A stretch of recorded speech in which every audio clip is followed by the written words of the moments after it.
And meanwhile, Trump's pick for border czar is planning to hit the ground running. Tom Homan joining NewsNation today to talk about mass deportations to come. He had a warning for sanctuary cities and also said deportations will target criminals first.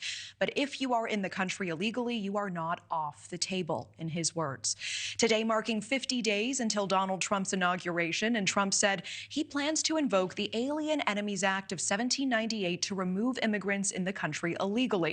Homan will spearhead the unprecedented effort, and he was previously Trump's acting director of ICE in 2017 and 2018. He helped usher in the family separation policy at that time. NewsNation's Elina Shirazi live in D.C. Elina, what is Homan saying today about these plans for mass deportation?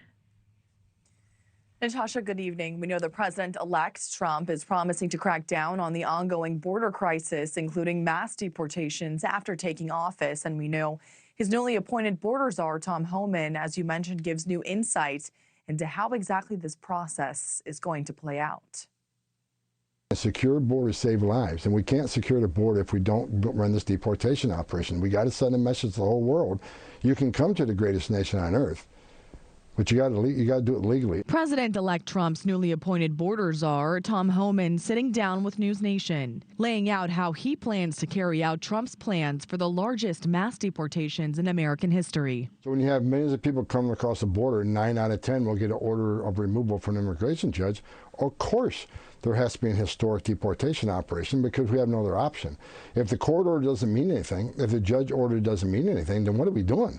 You might as well just shut down the immigration court. You might as well just forget about due process. You might as well just take the border patrol off the border because there's no consequences. If you order removed, that's what has to happen. The Trump administration says it will first focus on removing criminal illegal immigrants and national security threats. The president-elect signaled he would declare a national emergency and use the military to help carry out these deportations and secure the border. Homan didn't really explain how the military could be used to enforce immigration policy, but is vowing to crack down. The president's been very clear, so have I, that right out of the gate we're going to concentrate on public safety threats and national security threats, and we got plenty of them. If you're in the country illegally, you're not off the table. It's not okay to be in this country illegally. You enter the country illegally, which is a crime, you've been ordered removed by a judge, you got a problem. But sanctuary cities across the country are vowing to fight back and block mass deportations, with mayors like Mike Johnston from Denver saying they're prepared for the worst and will defend their communities,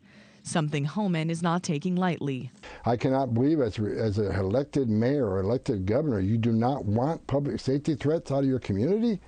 Well, if you don't, just get out of the way because ICE will do it for you. If you don't let me in your jail and you release this guy, the bad guy, we're going to go into a neighborhood and find him with a whole team of people, and we're probably going to find others that weren't even on our radar, and they're going to go too. I've given warning, do not impede us. Do not knowingly harbor and conceal an illegal alien from ICE authorities because that is a crime, and we'll prosecute those crimes. And we know that Trump has also most recently picked Chad Chronister, a Florida sheriff, to serve as a new DEA administrator, and he's tasked him with fulfilling his other campaign promise to cut back on the flow of illegal drugs into the country. Natasha. All right, NewsNation's Elina Shirazi tracking that for us. Thank you. Thanks for watching. Go to joinnn.com to find NewsNation on your screen. And don't forget to click the red subscribe button below to get more of NewsNation's fact-driven, unbiased coverage.